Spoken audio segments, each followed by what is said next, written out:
Hola, buenos días, amigas, amigos, paisanas, paisanos y todos los que nos hacen el favor de vernos, escucharnos desde todos los rincones del país y de otras partes del mundo, porque nos han mandado mensajes, los señalo.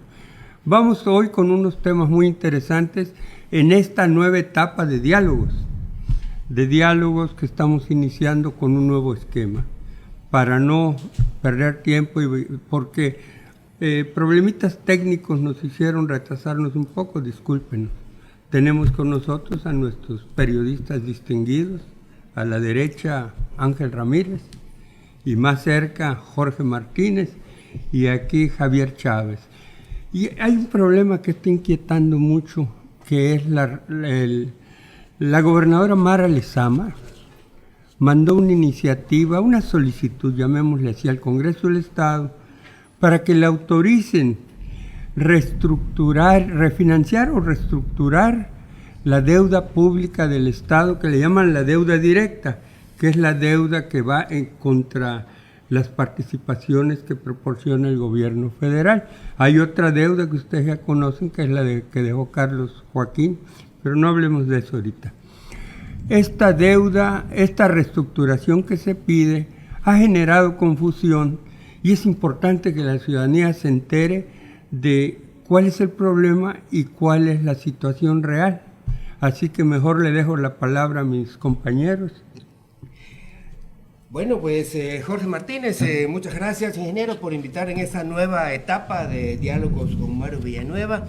Bueno, pues es muy interesante el tema del refinanciamiento de la deuda, ya que bueno, al parecer se está haciendo de la manera muy tradicional, y yo creo que lo que les está fallando es el modelo de comunicación política. Es decir, falta que haya un poco más de apertura y honestidad con la sociedad y no se caiga en lo mismo de siempre de ocultar y maquillar el proceso, ¿no? Si es un proceso abierto, bueno, pues que la sociedad esté informada y que no parezca que este refinanciamiento pasa por lo oscurito.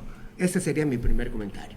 Bueno, yo lo que veo y la pregunta que le pongo aquí en la mesa es si es más deuda o es una ampliación de los intereses, ¿no? Para pagar los intereses que está generando, porque en términos reales pudiera ser no más deuda y más ampliación para pagar los intereses que permita tener un fondo. Por lo menos es lo que estoy escuchando, dice Jorge, que esa es la falta de la comunicación, ¿no? Que en realidad sí es una deuda, porque claro, esto se amplía, ¿no? Así es. Sí, aquí lo importante es que no haya dobles intenciones.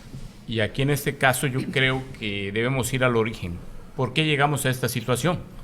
O sea, un Estado con un presupuesto abultado, enorme, y que como efecto de bola de nieve fue viendo que aumentó su deuda pública, o sea, con el curso de los sexenios.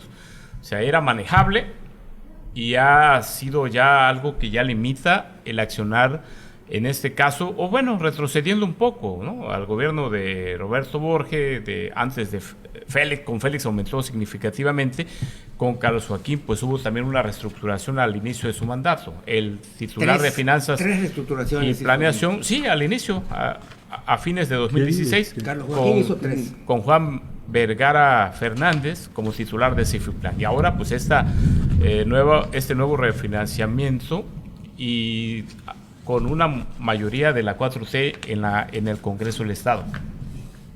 Pues la realidad es lo que a mí me tocó en alguna ocasión hacerlo como gobernador, refinanciar la deuda.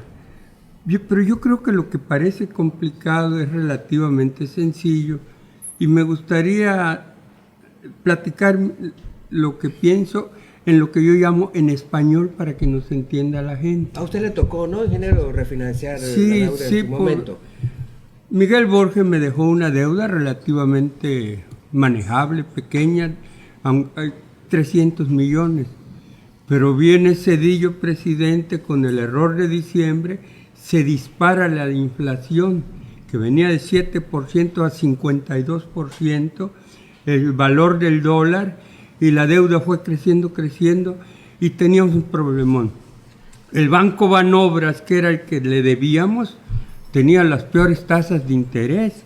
Entonces yo le dije al presidente, oiga, pues así no se puede, necesitamos tasas de interés más bajas.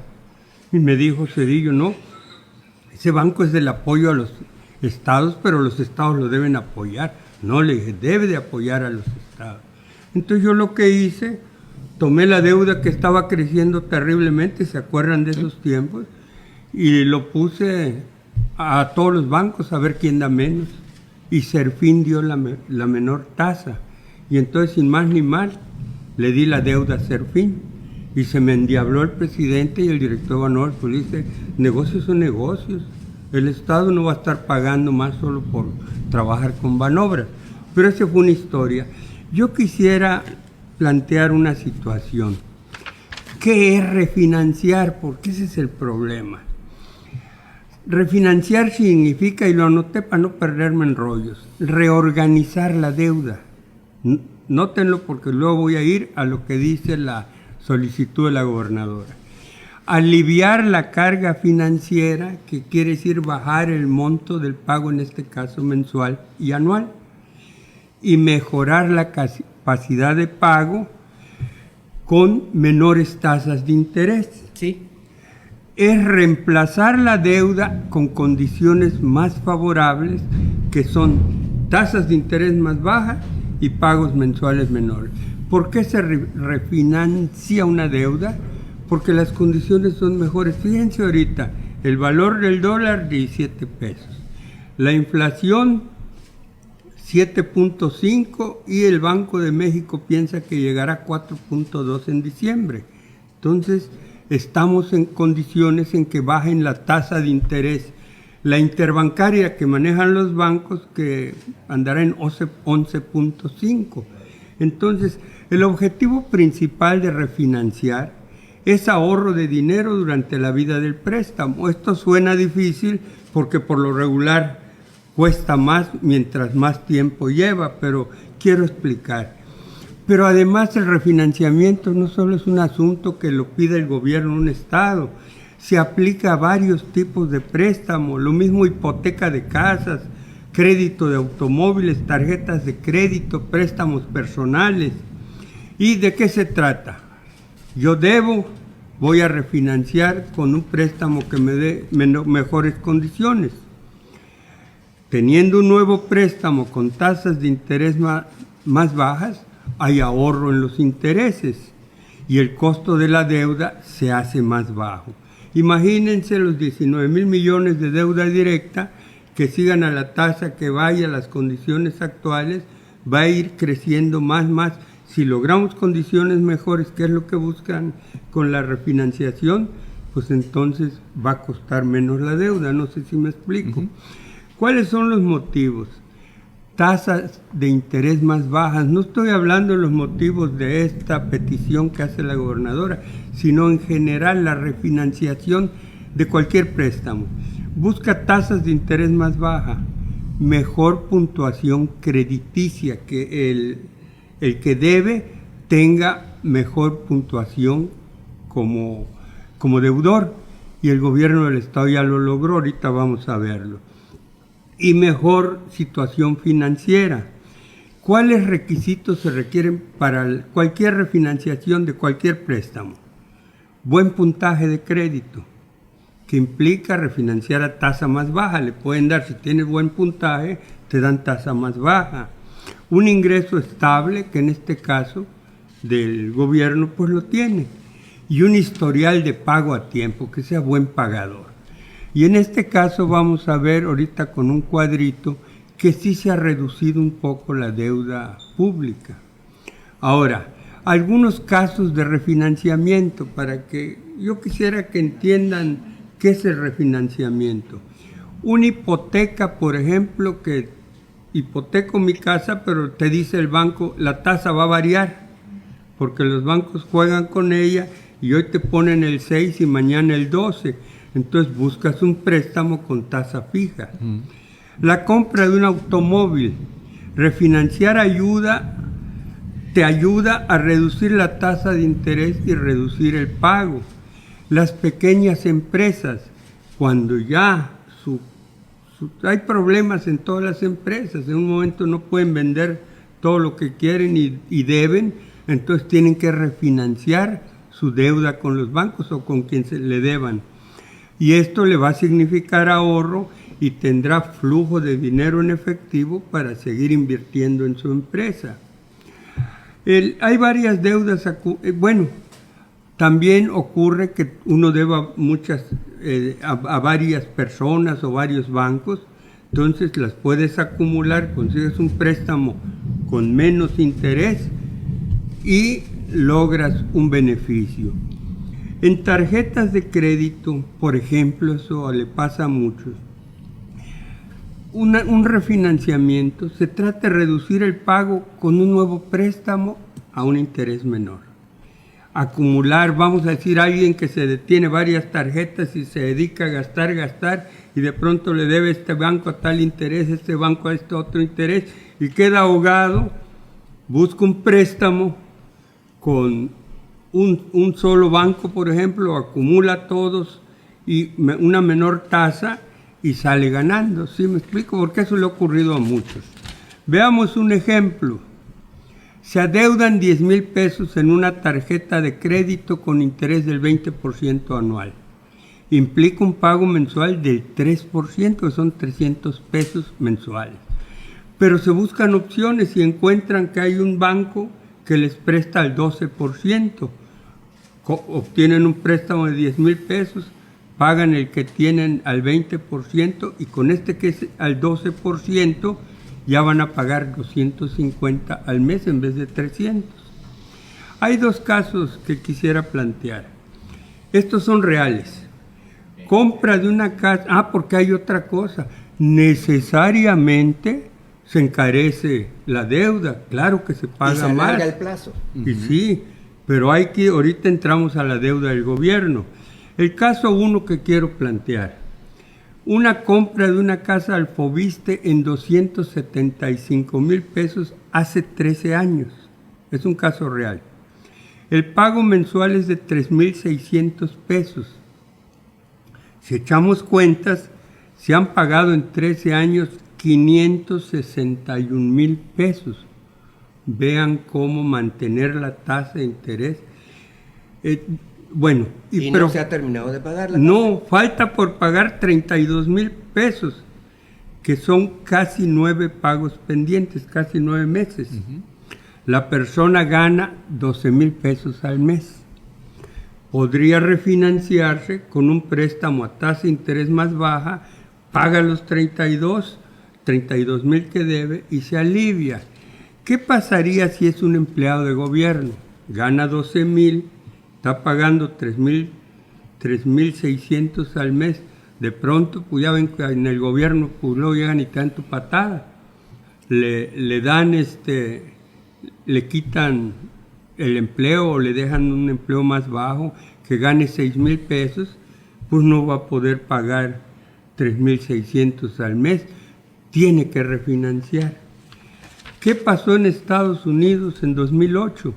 Los bancos dieron muchos créditos de casas y luego los que las compraron no podían pagarla y los bancos tuvieron que quedarse con las casas y quebraron muchos bancos. Uno de ellos fue muy grande, Lehman Brothers. Pero a los bancos no les interesa quedarse con la casa. Entonces te dicen, oye, te refinanciamos si demuestras que puedes pagar. El caso 2 es la compra de un automóvil que también es real. Valor de 320,000 pesos. 72 pagarés de 6,000 pesos por mes. Ya pagadas las 72 pagarés, las 72 letras, el automóvil va a costar 432,000 pesos. Pero esto es obligado para quienes tenemos que pedir un crédito. O sea, todo crédito cuesta. Porque luego quiero llegar a lo que es la petición del gobierno del Estado, menos que tengan algún comentario, si me dan chance. Pues yo insisto, ¿no? Que el tema aquí es cómo se comunica. Cierto. El tema, ¿no? Yo creo que por ahí tendríamos que ir, ese sería mi comentario para eso. Yo en la parte, a lo mejor voy a entrar un poquito en el tema del ingeniero, pero por ejemplo, él le deja a Joaquín Hendrix un poquito más de los 360,000 que le dejó 320, Miguel Borge. 40. Hendrix lo deja más o menos entre 1,200. Después viene Félix, lo 10,000. lleva a 10,000. Y después viene Roberto Borge, lo lleva 20. a 19,000, a 20,000. Y el que sí comenzó ya más o menos a pagar fue Carlos Joaquín, que lo deja en 23,000, se dedicó a maquillar. Sin embargo, el problema real de Carlos Joaquín es que él deja una deuda con proveedores por 7,000 millones de pesos. Es decir, Sí. se encargó de maquillar esta parte de la deuda con bancos, pero la parte más difícil que le deja al gobierno es pagar a proveedores, porque el banco, Es tú de tienes corto un plazo. Sí, ¿no? es de corto plazo. Sí, y en este caso no, y lo que le permite en este momento a la gobernadora, precisamente porque está bien calificada, ¿no? Porque en este término, en este año ha hecho sus pagos, ¿no? Porque estoy escuchando que la deuda que dejó de más o menos 23,000 Carlos Joaquín, ella es de 19,000 que ahorita está solicitando, quiere decir que hizo pagos, ¿no? Y que le permiten una mejor calificación, y por eso que le permite hacer esta iniciativa. Es correcto. Y yo lo que veo es que es una casa que nuestros gobernantes ocupan por 6 años, o 5 años en el caso de Mara Lezama, o le van a quedar 4 años ya a partir de este 25 de septiembre. O sea, no es casa de ellos. Claro, o sea, que no aplica, solamente buscan las condiciones para que el que viene siga enfrentando la bola de nieve o la avalancha. Y es el problema fundamental con el manejo de la deuda. Sí, pero justamente esa bola de nieve hay que ver por qué es. Estamos diciendo, pero puntualicemos. Lo que se pretende refinanciar es una deuda que ya existe. No la creó este gobierno. Y no Así es. Es una deuda, y ahorita se los voy a mostrar. Miren, hay un cuadrito que trae la relación de todos los créditos que se pretenden refinanciar. Este cuadro viene en la petición que hace la gobernadora, que dice: miren, Congreso, todos estos créditos que tengo en tales bancos son los que quiero refinanciar. Sí, son Pero- 9, 10 créditos, ¿no? Sí, pero veamos cómo están esos créditos. Miren, se dijo en principio, y con mucha razón tienes, Jorge, que ¿qué pide el gobierno del Estado? Se le autorice por contratar hasta por 30 años uno o varios financiamientos, dependiendo qué banco lo den, por 19,625 millones, que es la deuda pública directa. De largo plazo. Sí, esa deuda la quieren refinanciar, y es para refinanciarla, para pagarla, para cambiar las condiciones y hacerlas mejores en este momento. ¿Qué justificación hay? No se trata que el gobierno del Estado se endeude, no hay nada de eso en este documento. Es simplemente: gobierno debe 19,000 millones a tal tasa de interés y en 10 contratos bancarios. Quiero que me autorices, Congreso del Estado, a que yo saque un crédito o varios créditos para pagar eso, y entonces esa deuda la voy a deber a mejores condiciones. El único problema sí es que es más largo plazo, pero va a haber mejores condiciones. Pero además, como mostré en el caso del auto y de la casa, pues si es deuda, a fuerza tiene que generar un costo por intereses. Pero la deuda... Sí, Quiero entender que las mejores condiciones es bajar los intereses, ¿no? en parte. En parte, Sí. para que permita tener un poquito más de dinero y Exacto. poder hacer otras cosas, ¿no? Desarrollo, por ejemplo. Sí, es Esa es la totalmente idea, eso, ¿no? claro. El Pero gobierno... eso no viene en la iniciativa, eso no es. Sí lo dice, pero no lo explicaron. Ujú. El problema aquí es que esto no se explicó. Pues con todo respeto del secretario de Finanzas, nosotros los ciudadanos necesitamos que nos lo expliquen en español, Claro. y la realidad es que no lo hicieron.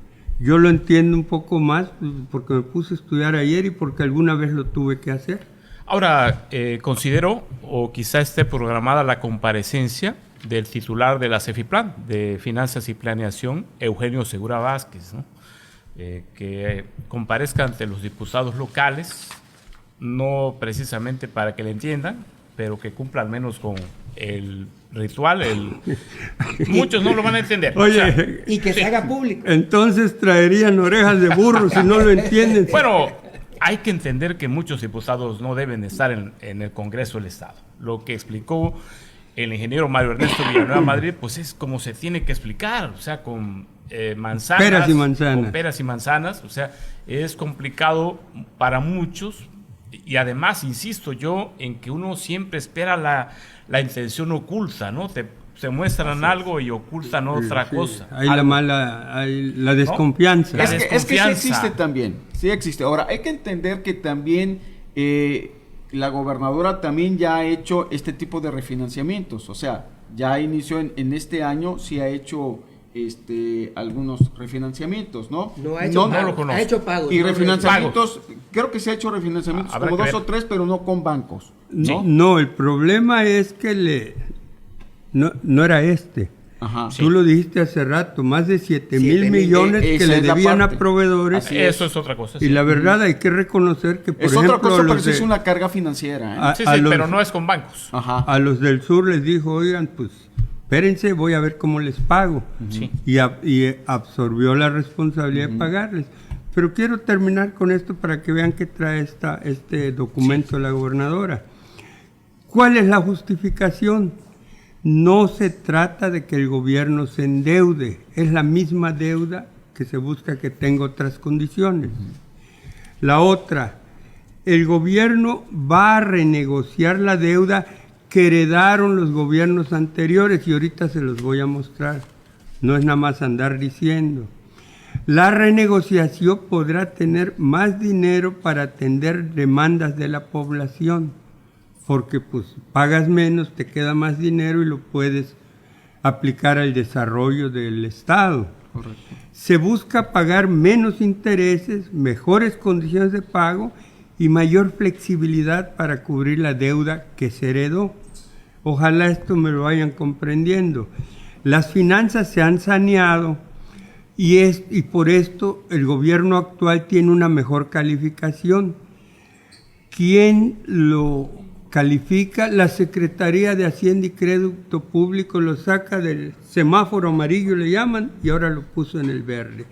Y hay una empresa calificadora que se llama Standard & Poor's, es extranjera, que esta califica y dice si está en condiciones o no de un endeudamiento sostenible, que es lo que ha logrado la gobernadora en este periodo, hay que reconocérselo.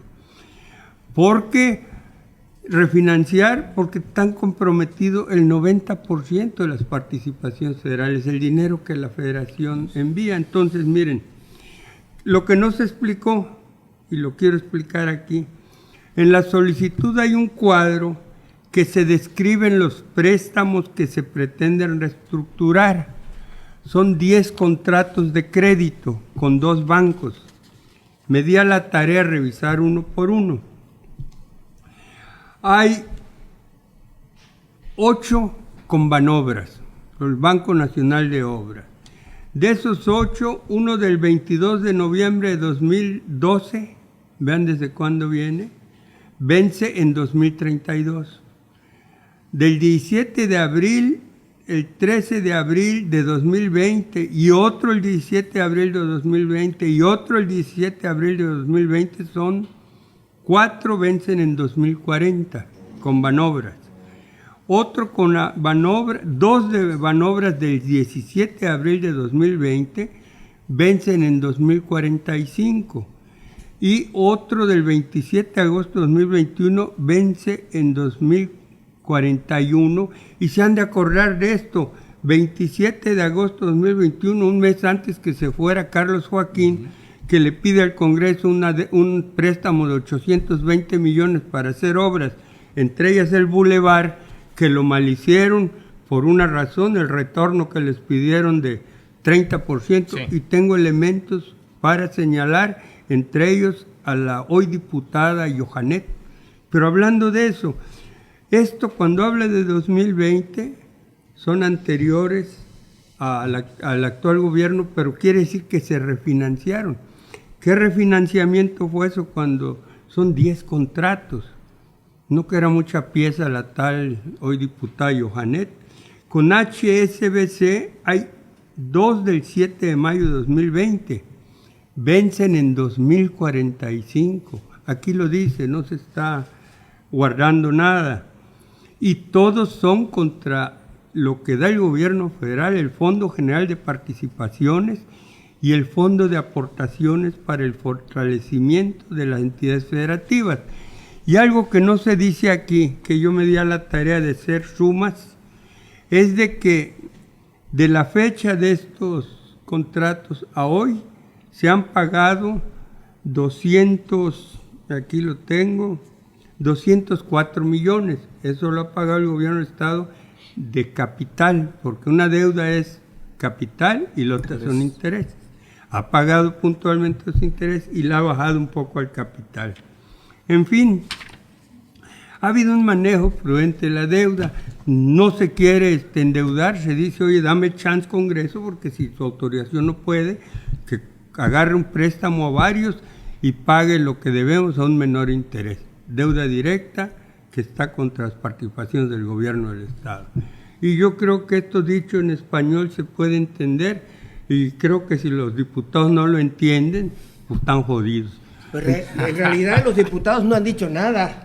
Pero mira, Ni Maritza, ni Candy Ayuso, nadie ha dicho nada. Y, por ejemplo, Félix Borges y Carlos Joaquín dijeron lo mismo, que iba a ser para obras sociales, para las demandas, pero no se sabe dónde quedaron 20,000 millones de pesos, solo los 820 que se reflejó en obras y de hecho de una manera de corrupción. Yo creo que los diputados se tendrían que poner las pilas y cuando comparezca el Eugenio el Genio, pues que comparezca y que transmita en vivo. que explique como debe de ser. Y dejen ver que me pasaban mi acordeón. Entonces, pues no, me están recordando por uno que manda un mensaje que el gobierno busca mayor margen de maniobra, es cierto. Sí. Porque quiere bajar el pago mensual, el pago anual, tener dinero para el aunque se alargue el plazo 30 años. Sí, pero insistiría, quienes nos crearon el problema son los gobiernos anteriores. Y Félix es uno de los que más daño le hicieron al gobierno. Y yo insistiría en que un gobernante tiene que ser un buen administrador, porque eso es fundamental. Si no está endeudando al pueblo. A como está la deuda ahorita, perdón, no dije 2 cosas más que se dicen aquí. Es el tercer estado más endeudado del país. ¿Sí? Y el tercer estado donde el costo de la deuda por habitante es mayor, 12,000 y tantos pesos debemos cada uno de nosotros y ustedes los que nos están viendo. Hay algo que quiero apuntar, o sea, no voy a defender a ningún gobernante, pero esta afectación, este daño tan enorme a Quintana Roo no fue producto de la acción de un solo hombre. Claro que sí, o sea, en cabeza, ¿no? Uno sujeta a la vaca y toma la faca y los demás, los diputados, Cierto. el Congreso del Estado, o sea, pues sí. cuando el Ejecutivo envía una iniciativa, todos en fila india dicen lo que usted diga. Y los de la oposición, leyenda urbana o no, les dan un billete y pues ya dicen, pues sí, tiene razón, vamos a aprobar que haya más deuda, refinanciamiento, etcétera, etcétera, a lo largo de los sexenios. Entonces es una labor de equipo. Yo quiero comentar rápidamente lo de Andrés Ruiz Morcillo. Faltando pocos meses para que se fuera, también pide un préstamo enorme, dijo, para obra pública o para hacer X o Y. Las lámparas. ¿Y quién se lo autorizó?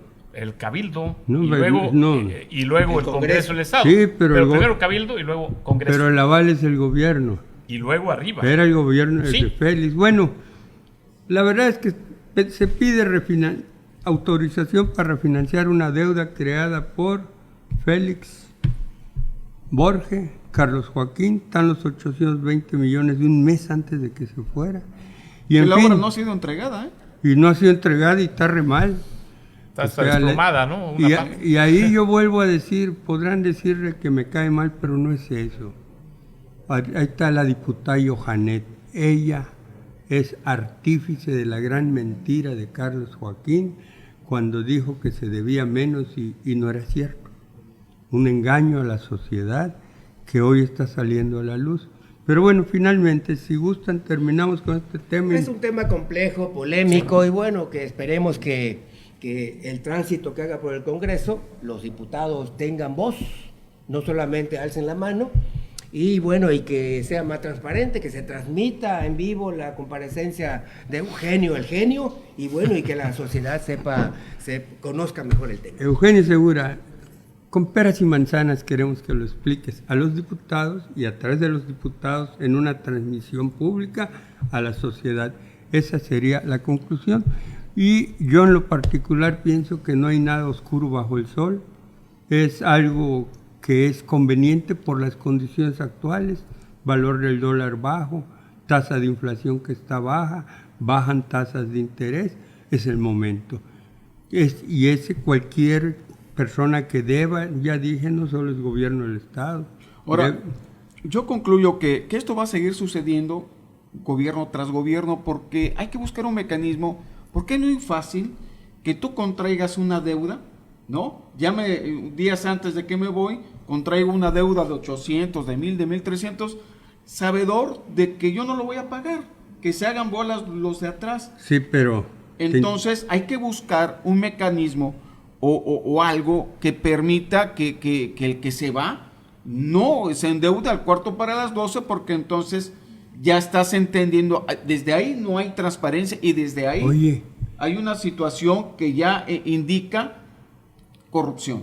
Oye, no está mal lo que dice Ángel, porque se puede poner en la ley que hasta tal fecha el gobernador actual se puede endeudar y bajo tales y tales condiciones. Claro. Y también lo que decía Javier es interesante, el asunto de que ¿quién le autoriza? Pues el Congreso. Y ese último préstamo que le autorizó a Carlos Joaquín fue por unanimidad, 820 millones un mes antes que se vaya. De aquí sale otra propuesta del periodista Ángel Ramírez.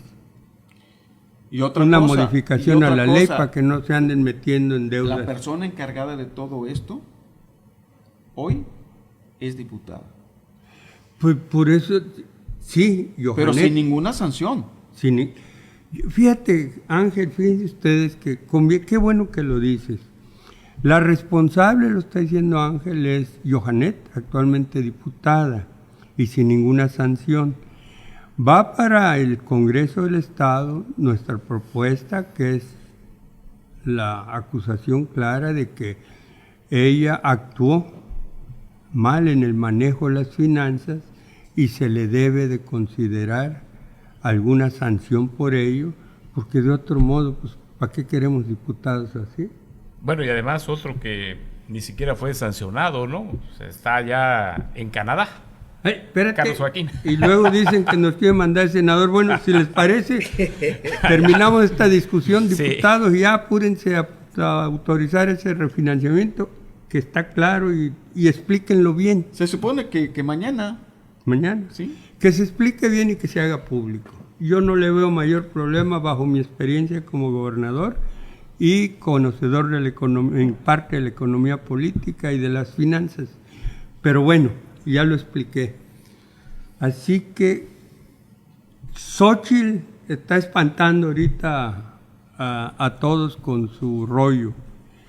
Xóchitl Gálvez. Pero también dijeron hoy que es del PAN, entonces Carlos Joaquín, que es del PAN, también puede venir de senador. A ver, ¿qué opinan de Xóchitl?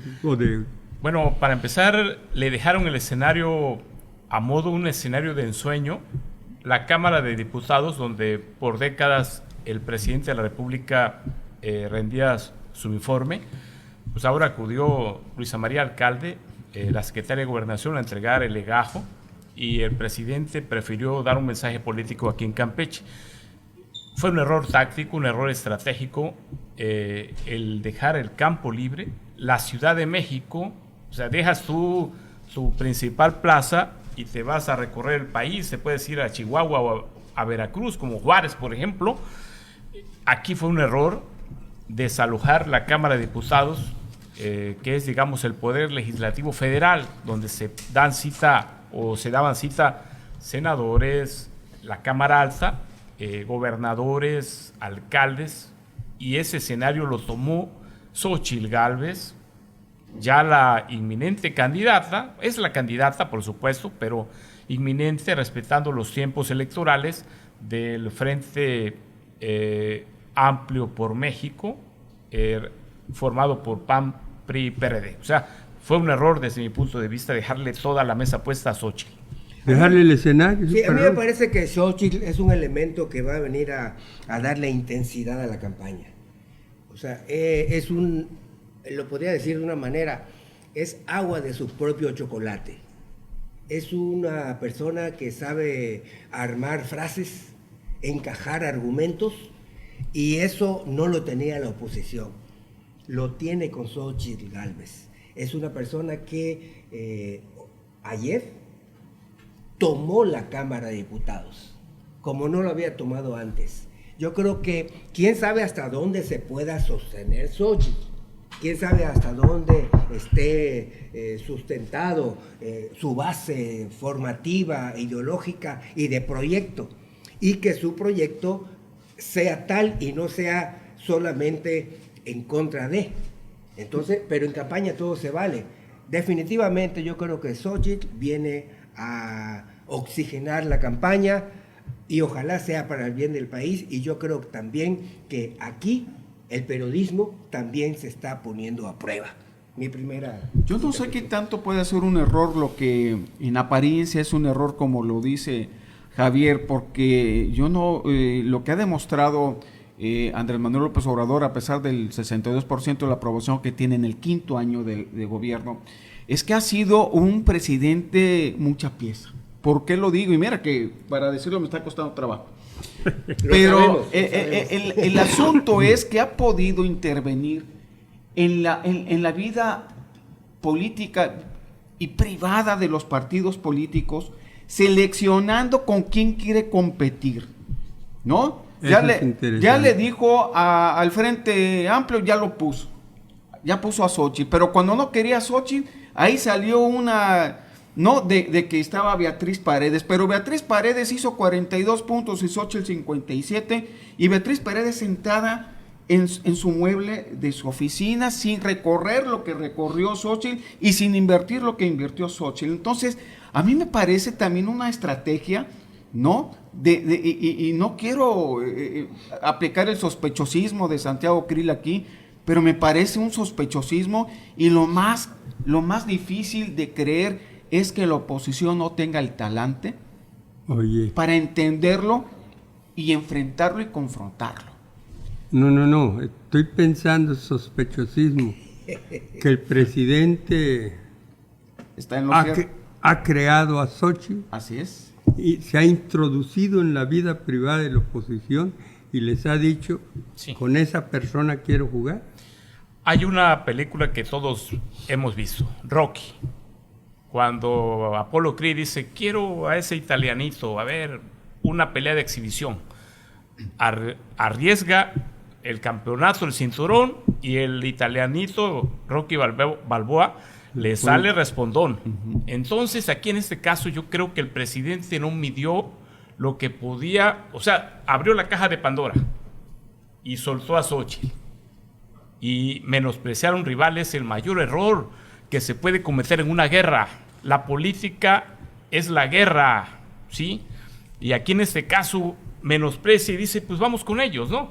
En el anterior Mundial de 2018, ¿no? Alemania nunca ha perdido con México, vamos contra los mexicanitos, los frijoleros, y con un gol del Chucky Lozano, pues ganaron.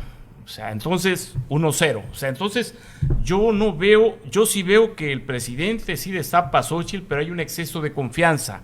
El hecho de sentirse imbatible, invencible, ¿no? O sea, y de esa manera yo creo que es un error el que comete el presidente. E insisto, abandonar la plaza principal del país ha sido un error. Es la cuna de la política. Ahora, eso es lo que tú dices en referencia a Rocky, por ejemplo, eso del desconocido que llega y se posesiona y tiene como para vencer. En política se está llamando hoy por hoy outsider. Y lo estamos viendo en Argentina, que por ejemplo creo que hoy inicia la segunda vuelta, ¿no? Este argentino que revuelto, que... despeinado y que todo mundo odia, pero que todo mundo quiere escuchar y que se está volviendo en un Donald Trump.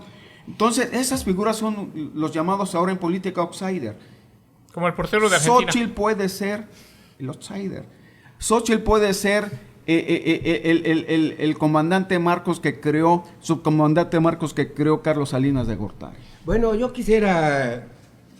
creo que último comentario de este tema, que la presencia de Xochitl viene como ya dije, a intensificar, a darle valor a la campaña que viene, que va a ser muy interesante, va a estar polarizada, eso ni qué decir, pero yo creo que esto obliga al grupo que hoy está en el poder, a López Obrador y a Morena, a poner candidatos competitivos, a dejar de burlarse de la sociedad y dejar de poner candidaturas como Anaí González, diputada federal del norte que representa al sur, pero además no hace ningún papel en la Cámara. O sea, tiene que poner Morena candidatos competitivos que puedan dar la batalla parlamentaria, no como los diputados y senadores que tiene Morena en Quintana Roo. Pues a ver si se los manda el PRI, ¿no? En Morena no los vas a encontrar. No. Bueno, ¿tiene alguna conclusión aquí de...? Nos vamos a ver antes una vez dada la resolución de Morena el día 7, nos veremos a comentar. Me parece excelente. Bueno, pues entonces, como me dijeron que ya no echemos tanto rollo, pues si les parece o tienen algo que decir o concluimos. Pues concluimos, ¿no? La parte, yo retomo lo que dice Jorge Martínez Lugo, en el caso muy particular de Adiós Nombres, yo le agregaría por ahí lo que está sucediendo en la Secretaría del Bienestar con Pablo Bustamante, que dice, ahí viene Pablo, ¿no? Y que hoy está más ocupado en hacer promoción, y en esa promoción dejó de hacer y dejó de ser, como lo debe hacer un secretario, de notar que dos programas muy importantes, el de la mujer, los tiraron a la basura, tristemente, porque lo desasiaron, lo corrompieron, acabaron con ello, y hoy dicen, pues es que él no estaba enterado. ¿Pero cómo? Va a estar enterado el secretario del Bienestar si está preocupado en los últimos 6 meses, un año, en hacer campaña para Benito Juárez. ¿Les parece que hablemos de esto en un programa que viene? Porque involucraría todo lo que es la contienda política por venir en el Estado. El tema apenas empieza, se va a poner bueno. Sí, entonces, pues digamos que sobre Xochitl, una conclusión, el presidente la soltó, interviniendo en la oposición. Él fue el hacedor de lo que llama, pues, atinadamente a Ramírez, un outsider o un fenómeno, llamémosle, porque pues está dando una forma de hacer política que necesariamente atraerá votos. Por cierto, mañana domingo está en Cancún. Mira, y como dice Jorge, pues le dará oxígeno a la campaña. Sí. Y por otro lado, Pablo Bustamante, luego platicaremos de ti, Pablito, así que... Ahí viene Pablo. Ahí viene Pablo. Y por último, el refinanciamiento, reestructuración de la deuda con calidad de conocimiento, lo digo. Creo que las condiciones actuales la hacen conveniente y útil, y que los diputados podrían oponerse o abstenerse solo por motivos políticos. Por allá leí una nota que el PT, sus diputados no pueden autorizar deuda. Aquí no van a autorizar deuda, es refinanciar la deuda, es una forma diferente de la misma deuda. Bueno, muchas gracias por habernos escuchado y quiero agradecer en esta nueva etapa de diálogos a Estudio A 113MX con David García, Israel Gómez, pues todo este trabajo tan bien hecho, valga la expresión, con su equipo de apoyo, con quien pues de ahora en adelante estaremos transmitiendo. Gracias David, gracias Israel, gracias jóvenes que acompañan, y vamos de ahora en adelante. Estudio A, 103MX, con Mario y sus invitados.